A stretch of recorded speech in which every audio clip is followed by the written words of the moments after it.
Keys to the Codes of Belonging by C.A. Kemble. Hyacinth. Sweet hyacinth, dear symbol of approaching light, petals of a dusky hue still fastened tight against the icy blasts of winter long, your fragrant promise waiting to release its song. I honor that in time's own order waits the perfect moment that fulfillment makes, submerged by nature's forces strong, till holy breath of life is deeply drawn. A miracle of life's unique expression fills the former dank, dark cavern in suspension stilled, till the fragile beauty liberates and lifts all sentient beings to a state of grace. Blackbird's Song. My fragile heart believes in dreams, looks for answers in the blackbird's song, hearing each sound with her inner ears as food for hope when faith has gone. The purest notes that fill the air express from love and joy to live, not seeking to procure from me, his radiance from his depths doth give. The Two Faces of a Girl. Beauty shines through her clear grey eyes as she stretches, cat-like. Grace flows around her like a river.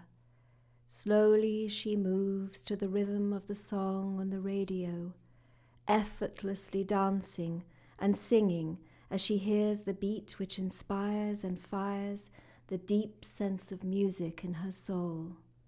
She plays the flute and the violin, and time stands still.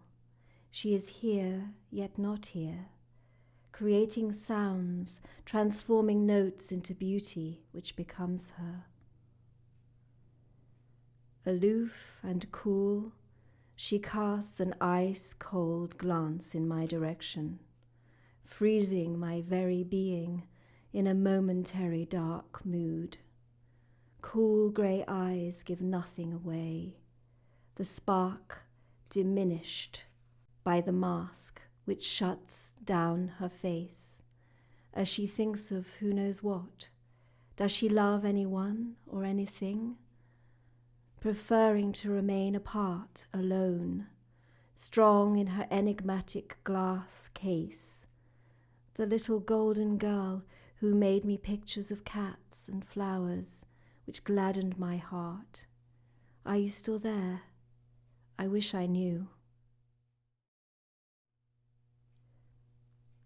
For Frédéric Chopin, whom I adore.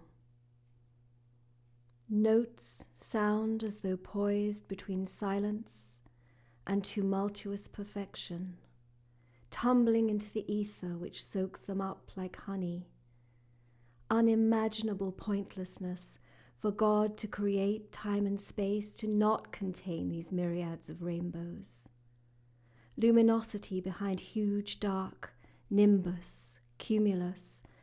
Angels' tears wet the page as they hear love for life and all there is, embraced in a nocturne, etude, a polonaise. Sitting Pretty. Sitting pretty on my arched white Mexican room outside, strewn with carmine scattered by the wind. Fear crushes me somewhere, and warm, wet feels my cheek, my neck, cooling in realization that half of me is hidden. The lie is not spoken. Wind chimes, five-pointed star swings like sweet chariot, and I smile the smile of hope I don't feel in my cold floral deck chair.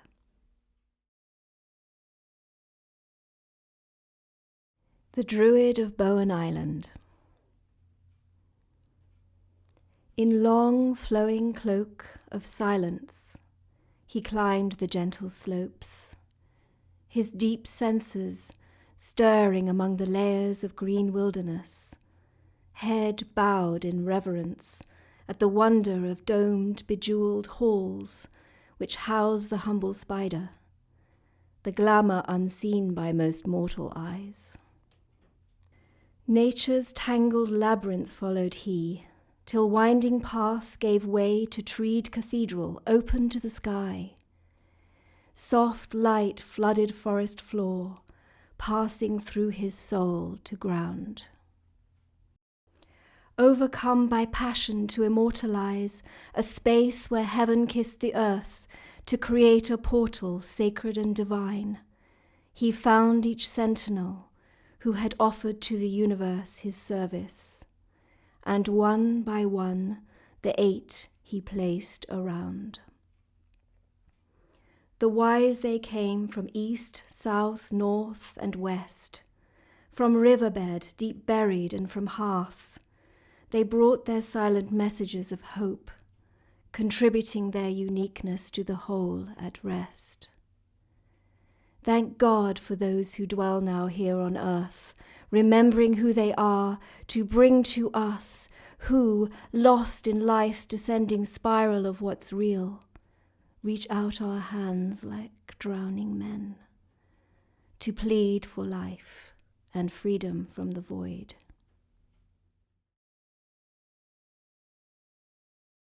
Frankie's room.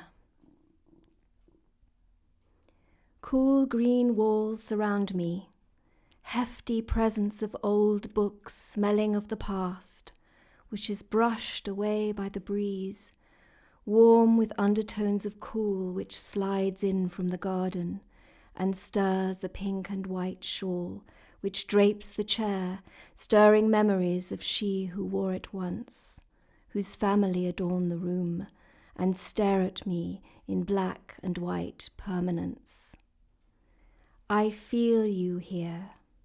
The instrument of your creative self lies for now blank and patient, like St. Francis who stands with arms crossed across his breast, your namesake precious in his faded, broken, mended glory, loved and always there when others now have gone. Garden sounds waft in and out of my hearing and my consciousness.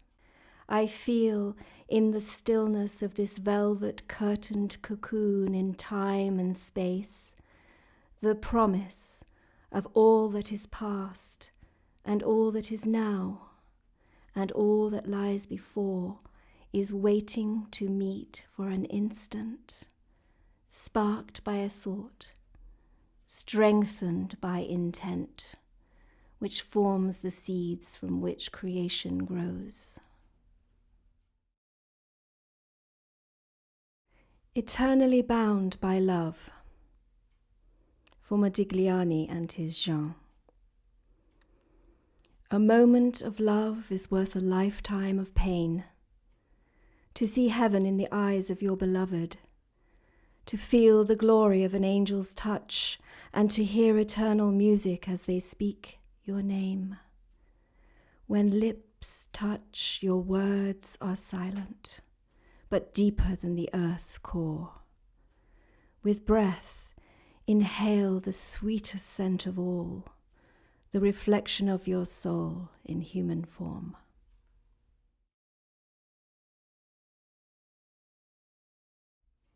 A lover's lament, earthly body for his divine self. Spirit of Magdala's divine nature thus revealed in woman, pouring forth in lightful bursts of stars through gestures, words, and song, igniting hearts and cores of men.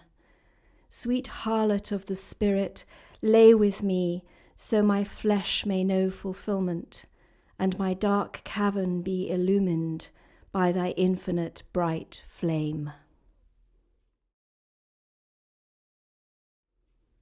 Love's not lost. When the face of love we knew in life's deep mirror shows as true a transformation wrought by fate. Sometimes we fear to recognize the new reflection that we see, which does not resonate within as part of what we knew as we. In truth, we know that deep inside, the stirrings of a change reside, which fear and anger blind us to acceptance and embrace the new. Only time's sweet spiral which unwinds the sadness from which all betrayal grows, gives to us ourselves anew. Until that time we cannot see, the we that was will always be a part of who we are, and they who gave to us their hearts were true, for love that has been shines like a star, that gives birth to beauty and joy, and whose hidden door is now ajar.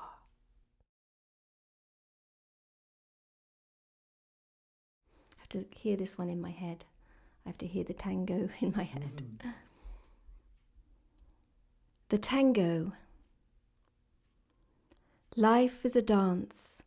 Sometimes we know the steps, our hearts beating to the rhythm of the music on the radio. We are lost in the sense of oneness as we glide with grace, as our faith leads, holding us firmly but gently by the hand and in the small of our back. Sometimes we improvise, passionately trusting our instinct to move or not move, to turn or not turn, enjoying our uniqueness as we create our fate at one with everything. Sometimes we try hard to remember the steps. We don't hear the music or don't like the music. Rhythm is lost, faith disappears, till the next time it holds us firmly but gently by the hand and in the small of our back.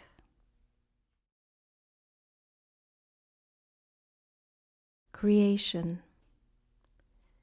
I see, understand, project in one fell swoop. Energy travels faster than imagination to create, from seed of thought, a solid form. Creator I am, if I only knew.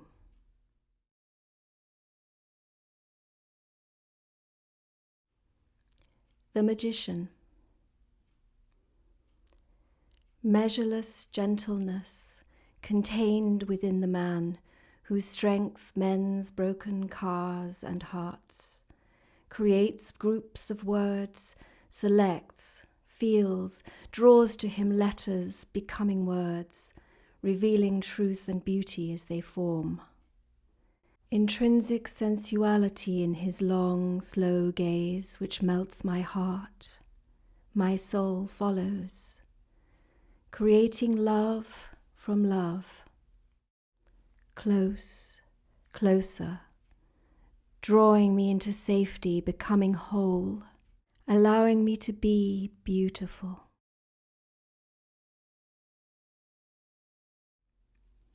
The stranger who became known to me. Once her face was a shameful secret, enigmatic woman with long black gloves and red-lipped smile, slightly curled. Mockingly distant, she came only to poor souls who were unfortunate or less than sane, irresponsible outcasts or tragic poetesses. Her face is more familiar now. She looks like you and me, wears jeans and a t-shirt.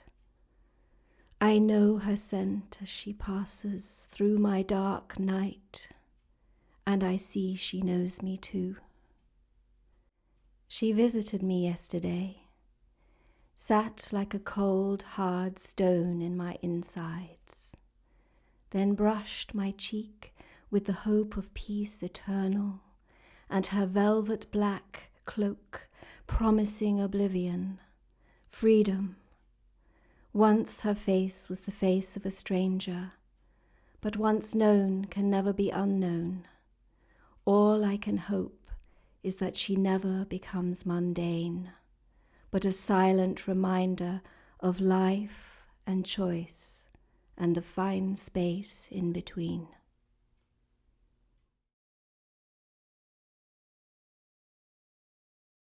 The hat.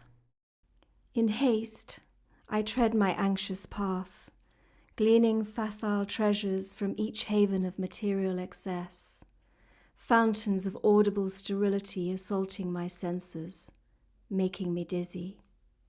I lose myself in paranoia, retreating deeper and deeper. My connection with the earth feels severed. From my cavern of self-doubt and disillusionment, a symbol of a hat appears before me. The glimmer of coins, few and of small denomination, lurk within its woolly depths. At first, I see only the need, the sadness of that huddled form beside it, all meaning lost to me as I come from my lofty viewpoint, my vision clouded by insularity and fear. But as I reach his side, guilt laced with fearful compassion moves my hand towards the source of my blessed bounty. As I reach inside, cool coins greet my fingertips, and in a surge of something close to generosity, I drop one into the hopeful confines of the hat. I hear a clink, coin on coin, which breaks the silence and closes the space between us. Our eyes meet for an instant which contains everything. Inexplicable peace and beauty, the light of worlds shine through that gaze and gently touch the embers of my soul which glow and fill me with warmth and love. I hardly hear his words of thanks, but the unspoken message leaves me enlightened and inspired. How can one measure a gift such as this? Man versus mother. Trying to outsmart nature, cleverness versus innate intelligence will always fail. I distrust the transitory nature of cleverness. Once forgotten, the information floats on the ether like unfulfilled dreams, while the mother always meets her deadlines, one way or another. The only certainty, her creations, as they beat out their rhythms like raindrops, echoing my heart's beat. Dante's Web. Searching the search engine for one original thought, my brain tries to rewire herself. I forget to use my own equipment, which atrophies in the corner, while I scan among the debris, humanity's recycling plant, for gems to shine in the darkness, to illuminate the foggy night of our existence. This is the inferno of Dante's dream. I want to wake up. Untitled. We called to each other in the dark night. Names and faces danced before us, memories of love's presence in another time, another room in the vastness. Resonance opened the door to a life together. Love magnetized us and drew forth our children as we were reborn in each other's arms. I call to you now in the dawn of our choices. Hold me and look into my eyes to see who I was all along, and join me for the greatest adventure.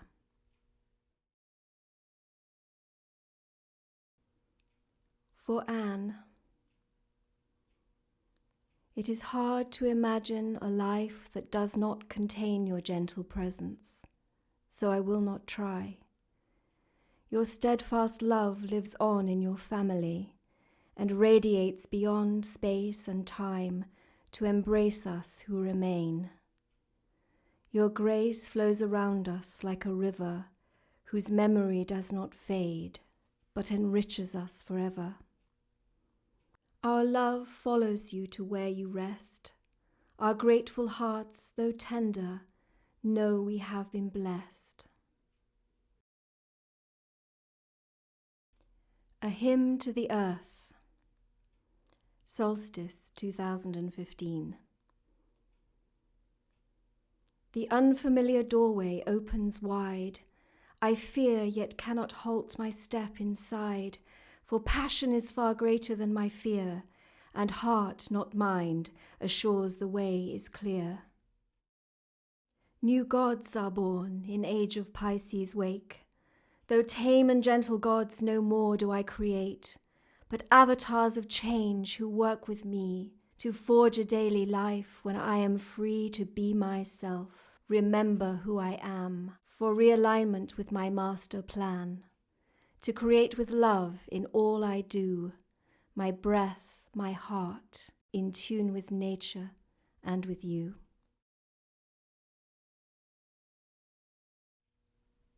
The Rose. I knew you when I called you into life, adored your perfect spirit, which blossomed in my inexpert love. As you grew in this world, I recognized your growing power and innate proclivity for freedom of thought, of mind and body. I remembered how words of caution combined with love of a mother created a noxious potion which made me want to lie down and sleep my life away, or to lose my density so I might float without success. I exerted a quiet protest in the form of silence, which masqueraded as wisdom, but was in fact the path of least resistance. I remember the turning point when my tightrope walk to self-destruction was almost complete. I walked on a beach in Malta, aimlessly wandering, trapped in an illusion of my own creation. I looked up. The sky expanded into infinity and took me with him. I looked down. My gaze fell upon a stone, round and pleasing. I picked her up and became part of her, and in turn the earth embraced me. In that moment of presence, I came back to myself with enough strength to stake my claim on my life for the first time in many years, since fright and absence and loneliness had weakened my spirit and divided my will. As I woke up, I remembered that I had the prize that I had sought and from which I had tried to escape in my forgetting of the infinite levels of experience, awaiting only my desire. The colors of love and despair being only different shades in the spectrum and defined by my choice. I chose love for a change. Love's filter allowed me to see untold treasure of inexplicable hues, and to my body peace. I saw myself through the eyes of another and liked what I saw. Love gives to us a new vision of ourselves. Another version of myself began to emerge. Her thoughts were able to travel beyond her imperfect sense of herself, to expand, to attract more love and infinite possibilities, to create as she had as a child, unfettered by the narrow perceptions of others. I said to myself, when I have a daughter, I must remember to allow her to be free. I will create for her a rose when she decides to come to me, a perfect expression of my love which will envelop her with sweet fragrance, whose soft petals fall at her feet as she grows in her own beauty, never to ensnare her in a flimsy cage of thorns which might grow out of my forgetting and my fear. But as you became a woman, my mother's words and mother's fears entered unbidden to my mother's mind and her inner ears and changed my perception. Dark thoughts of loss and corruption, free falling without basis, filled my evil world, which I thought would capture your innocence and your beauty, to pursue you till I could not rest, my reason hiding in a mother's mind, who created her own reason. The cage of thorns no longer flimsy, and the rose perished. And now, as I wake up, I remember your gift is to be free to be or not to be yourself. I am a humble bystander in awe of you and your creations. Now I lay the rose at your feet, her fragrance to be inhaled by you at will, as my love celebrates your freedom to choose.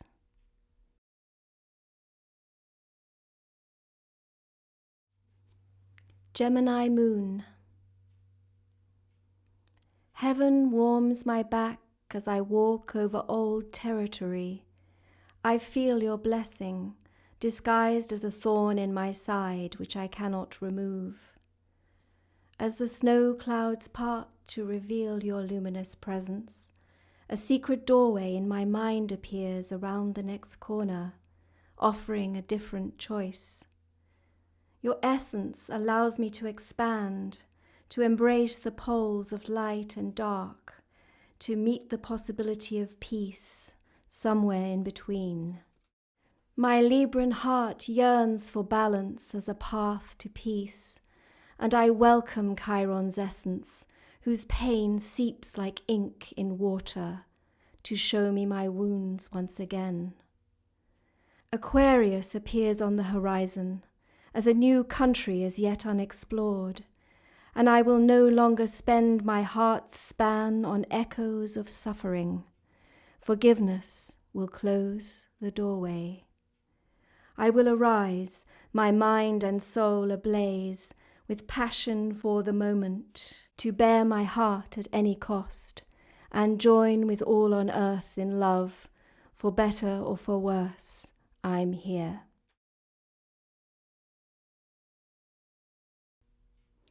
Birth of a star. Heaven's forge creates a star. This random birth the perfect climate makes on our blue planet Earth, for love and life to stir.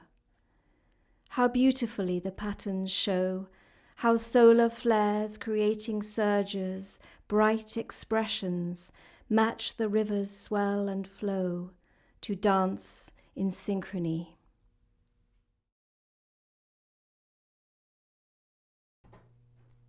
Breath. Let breath sweep you on her back into those cool, clear halls, whose lofty splendor calls to you.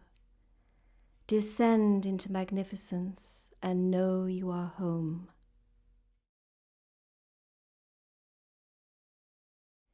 The gift of pain.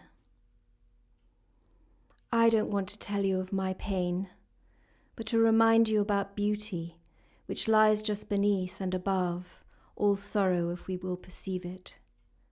I had a vision of a point of light which was the mind of God, expanding into rays of brilliance, woven by an unseen hand into the flower of life. My soul rejoiced as she recognized her origin and her true home. Survival gives me a mask which I think I must wear. The mask becomes my life, and each day has less meaning, until pain takes me down. If I let myself feel it, the gift is revealed, for suffering takes me back to myself. The mask falls away, revealing the beauty which was around me all along. Tintagel. On storm-tossed water came the young Igraine, betrothed by fate to cruel Duke of Gaul. Her pure ethereal beauty was his prize, though fair Igraine was prisoner within the castle walls. A priestess born, Igraine knew her place, resigned herself to life devoid of love, and on this rock she locked away her heart, began her life as duty-bound betrothed. In brash display did Gaul convey his bride to high King Uther's court to be presented. The moment Uther saw her, he was lost. Her marriage to the duke whom he must kill to win her, he lamented. Spurred on by love and passion to possess Igraine, a burning deep desire he'd never known, in desperation he called his loyal Merlin to his service, and magic was employed to penetrate her castle home. When Gaul, suspicious of his high king's aims, refused King Uther's bidding to return to court, instead his armies went to Dimmerloch nearby to defend his honour, lands, and Tintagel's heart. Whilst the armies fought a bitter battle to the death, to Tintagel did the high king go alone. Cloaked by the glamour of his Merlin's spell, all who saw his face saw Gaul, their master, unexpectedly home. Determinedly the ardent lover sought his flame, and wooed Igraine, who saw her husband's face, but knowing that this tender lover, whose caress unknown, succumbed to love and Uther's strong embrace. Dimmerloch was lost, and Gaul was slain by the cruel swords of Uther's men. Tintagel Uther claimed as spoils of war, and sweet Igraine was carrying his seed, though she did not know it then. The child within her grew in love and fear, fate so determined that her will unfold, unbound by duty, conscience, or convention. Prince Arthur soon was born, as Morgaine had foretold. Tintagel stands in dark stone silence on her island bare, besieged by waters of Atlantic Ocean's fury, retains the memories of love, deceit, and loss, of passion, bloodshed, pain, and glory.